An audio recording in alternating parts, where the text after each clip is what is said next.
All right, it looks like we are ready to go. So I am very excited to see you today. I have two stories that I am really enjoying, along with my little boy Michael, and some really fun DIY bunny puppets to show you at the end. So remember, you can participate along as we create these puppets, or you can just watch the video now and do them later when you can rewatch it and gather your supplies. So the only supplies you'll need for today's activity are either a blanket or a cloth napkin or a handkerchief or some kind of piece of cloth. But before we get to that, let's read our stories.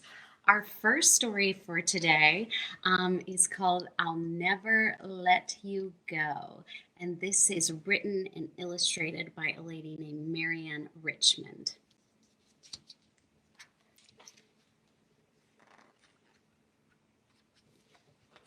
Whoops. Edward and Blanky met on the first day of Edward. From that day forward, they were the best of friends and always together. Here's the picture of the first day of Edward.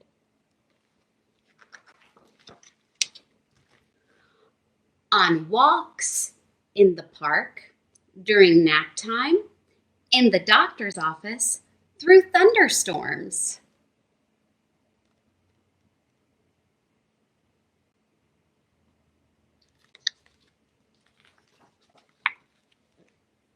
And tucked in cozy at bedtime. I'll never let you go, said Edward to Blanky.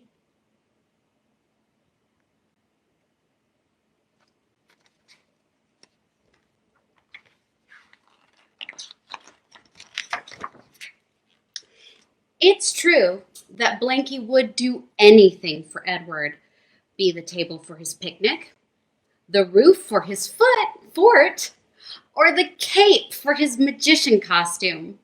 I'll never let you go, said Edward to Blanky.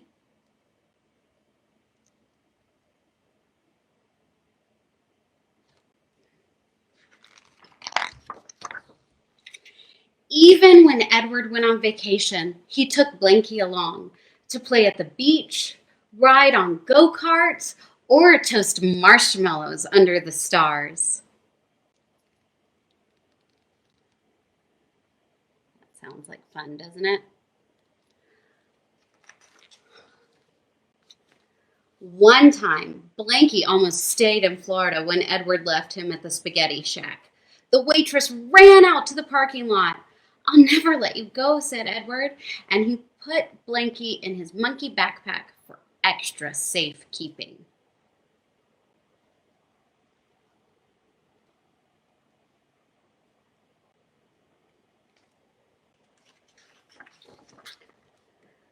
They took care of each other in other ways, too. Blanky dried Edward's tears when he was sad. Edward and Mama gave Blanky a bath when he had too many orange popsicle stains on him.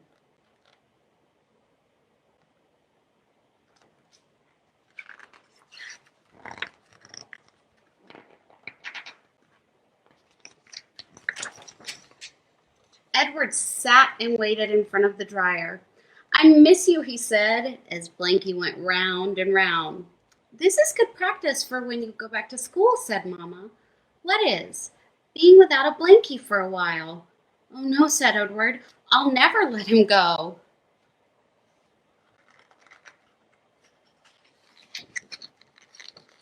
School began after summer when the leaves started to turn orange. Why can't Blanky come to school with me? Asked Edward. Because, said Mama, school is a great place to make new friends and try new things. It's a fun part of growing up. Edward grumbled. He'll be sad, Edward said, and covered Blanky so he couldn't hear their talking.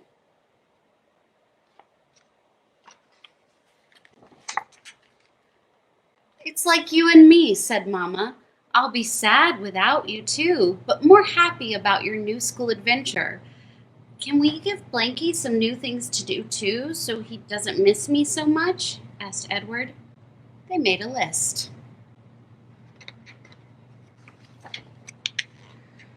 Play with my stuffed animals, said Edward. Swing from the clothesline, said Mama. Take a nap with Kitty, added Edward. Help me in the garden, said Mama. Wow, he'll be busy, laughed Edward.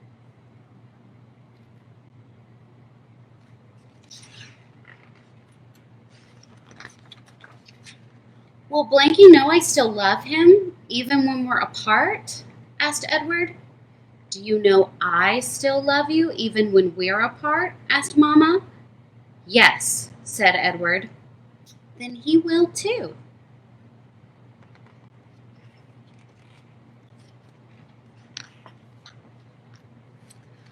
Mama tucked the two under the covers.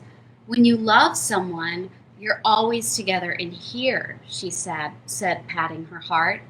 Edward and Blanky liked that answer. Is that where I'll be when I'm at school? Asked Edward, putting his hand over Mama's.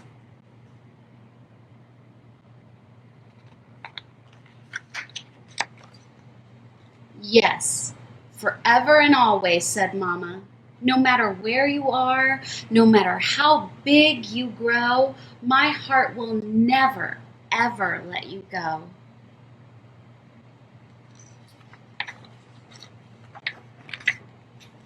That's the end. So I don't know if you have a blankie or a lovey, something that you like to keep with you to keep you safe or feel comfortable. When I was about your age, probably a little younger than you, I got a lamb and very creatively named that lamb Lammy. And Lammy still sits on my bed at my mom and dad's house where I grew up and where I used to live. My little boy, he's taking a nap, but before he went down for his nap, he let me borrow his lovey. This is Zonky, and Zonky stays with him most of the time and keeps him safe. Even if you are without your blankie or your lovey or your lammy or your zonky, you can think about those things and hold them in your hearts. Just like when you're away from your friends or your mom or your dad for any reason, whether you have to go somewhere or you're on a trip or you're separated because you're trying to keep everyone safe and healthy, you can still hold those people in your hearts and know that their love for you is strong. So that's why I love that story. The next story I'm going to read to you is really short, but really fun. It's an old book, so I don't know if you've ever seen or heard from it. It's from a series called Tales from the Carrot Patch, and it's called Upside Down Ears. So, here we go. The little bunnies, Violet, Blaze, and Nibbles, raced through the newly fallen leaves in a game of hide and seek. Suddenly, Grandfather Bunny hopped over with important news. Your cousin Flora from Coolwater Pond is coming to visit, he said. Where is that? Asked Nibbles. Very far away, Violet answered. Just then, Blaze stretched high on his furry feet. His bunny ears heard a sound from the path. Look, he cried. Down by the carrot patch, a shy bunny crept out of the woods. She looked different from any other bunny they had ever seen. She's wearing a funny hat, Blaze squeaked. Nibbles giggled and pointed. Her ears are upside down. Hush, boys, don't be mean, whispered Violet. It's Flora, Grandfather told them. Let's go welcome her. Flora coming up the path with 3 little bunnies. Here's Flora's suitcase. They bounded across the grass to introduce themselves and rubbed noses. This is how bunnies say hello. Why don't you look like us? Nibbles asked Flora curiously. I don't know, Flora said. Her whiskers twitched as she thought, this is how we all look at Coolwater Pond, and nobody looks like you at all. You can see the little bunnies look different.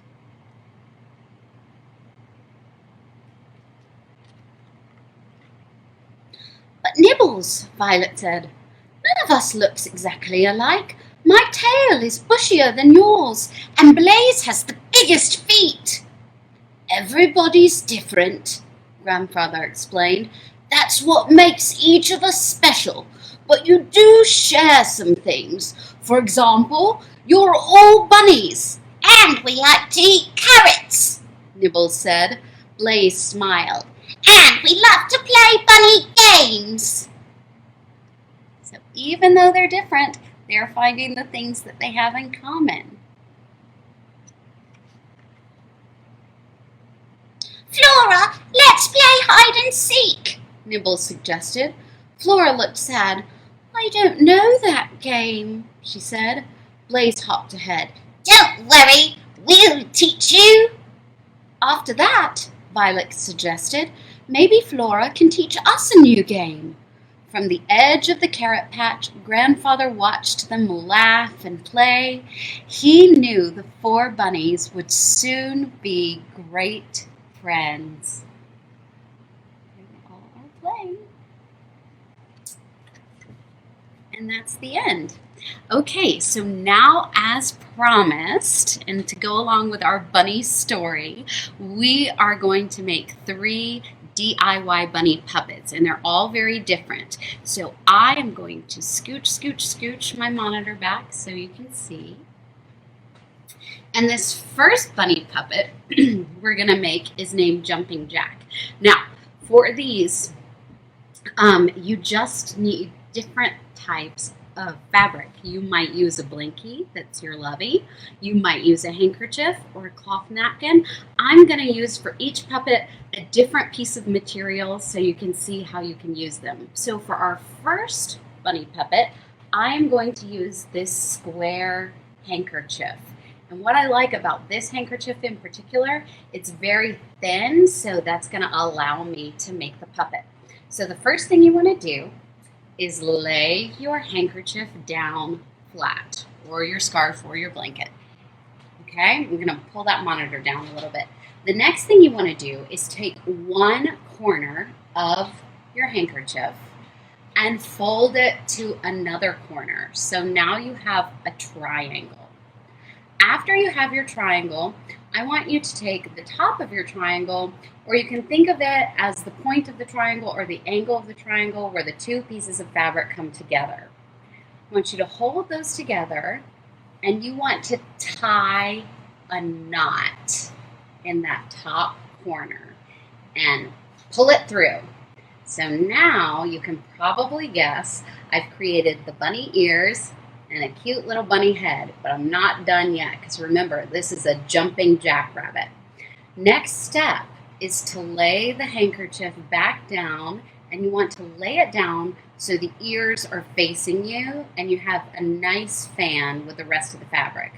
Next thing, pick a hand. I'm going to use my right hand, which probably looks like the left on my monitor. And I am going to lay it on the fabric, palm up. Okay? Just straighten that up a little bit. And I want to make sure that I can see parts of the napkin peeking through each finger. Okay? I am going to pull the fabric through my pointer finger and my middle finger and then lay my thumb down. And the next thing I'm going to do is take my ring finger and my pinky finger, this will require some stretching a little bit, and just fold them down as well. Because I'm then going to take the fabric that's closest to my pinky finger and tuck it through and wrap it around. And then I'm going to take the fabric that's closest to my thumb and tuck that under my ring finger and my pinky as well. So you might think, oh look, Laura, you just made 2 bunny ears with your fingers. But those are actually going to become my bunny's feet. So here's your jumping jackrabbit, and he can run fast, or he can jump, or do a kick line, whatever. But there's Jumping Jack puppet. Now, these puppets are a little complicated, so I'm going to show you each one twice today. Like I said, you don't have to do this with me now. You can just watch it and try it later and try and teach it to somebody else in your house. Okay, so again, you want a nice thin square piece of fabric. I'm using a handkerchief. Lie it down. Take one corner of that fabric, fold it to the next corner so you have a triangle, right? Triangles have 3 sides and angles. Okay, I'm going to take the point of the triangle that's open, the top point where the fabric comes together, and I'm going to wrap it around 2 of my fingers, pull it through, and tie a knot. So now I've got 2 bunny ears and a bunny face, okay? And then I'm gonna lay those ears down on the table facing me. So I've got a nice fan and the ears facing me.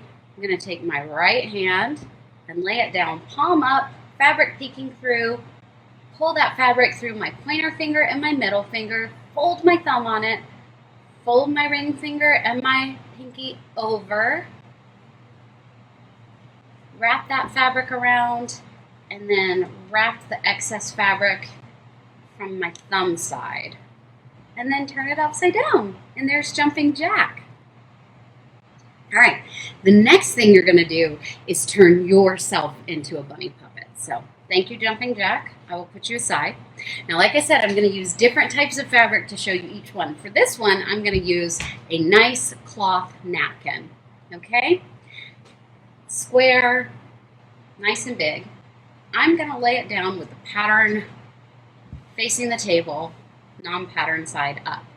First thing I'm gonna do is pick up one side of the napkin and fold it to the midline. That means the middle, right? And then I'm gonna do the exact same thing with the other side. Pick up 2 sides of the fabric, fold to the midline. Okay, so I've got 2 folds in my fabric. I'm gonna take both my hands, grab the middle of the napkin, right at the seam, and pull up, okay? So this is what it should look like now, and I'm going to lay it down with the open sides facing me so that, and I'll see if I can show you this a little bit, you have 4 flaps of fabric, okay? In each hand, take the top flap of each side, skip the second 2 flaps, and then grab the bottom flap as well. So you should be holding the top of the fabric and the bottom and your thumb and forefinger of each hand. All right? On the count of 3, I'm going to pull my hands apart and watch what happens. 1, 2, 3. Still holding on. Pull it apart. And I just made myself into a bunny or a cat or any kind of creature you like that has pointy ears on the top of your head. Now, like I said, you can use a napkin like I use, just make sure it's cloth, or you can use your blankie, or maybe a thin scarf you could borrow from your mom's. That might work as well. And I call these my bunny ears because we love bunnies in our house, but they could be your cat ears or any number of creatures, like I said, that have those nice pointy ears on the top of their head rather than the sides of their heads like we do. All right, so that's how you make yourself into a bunny puppet. And our last bunny puppet is one of my favorites and one of my oldest friends, okay? This bunny puppet I love to share with my friends or my nephews or my little boy, and her name is Bun Bunny. And Bun Bunny lives under the bed of the most magical place you can think of. And Bun Bunny comes out to tell you stories and tell you jokes and cheer you up. So, for our last puppet, I am actually going to create Bun Bunny with my scarf. A scarf works great for this puppet. Before I use my scarf at all, I need to get my hand in the right position. So I'm going to make a claw and then turn it like this. Okay, so my fingers are facing the table and there's space between each of my fingers. Then I'm going to take that cloth and put it over my hand, right? So I still have these claw hands with space in between each finger, but now the cloth is hanging over. I'm going to pick up a side of the scarf and I'm going to pull it through the opposite side, which happens to be in between my pinky and my ring finger, if you could see it. I bet you can guess what I just made. I made my first bunny ear there. Then I'm going to pick up the other side of the scarf and pull it through my pointer finger and my middle finger, okay? And then I'm going to take that excess scarf that's left over, and some of you might have more excess scarf left than others, depending on what garment you use, and wrap it around so my bunny has on a fashionable and adorable outfit. So, meet Bun Bunny. You can see that I am actually using my ring finger and my middle finger as Bunny's mouth to talk, and then I have Bunny's ears. And like I said, Bun Bunny is great at jokes, stories, and rubbing noses, which remember is how bunnies say hello. So, there you have it. 3 DIY bunny puppets. Bun Bunny and I hope you have a great rest of the day. We can't wait to see you next week. Remember tonight to ask your mom or dad if there's something you can do to help them. Because moms and dads love it when we help. Okay? And have sweet dreams and a bright tomorrow. And we'll see you soon.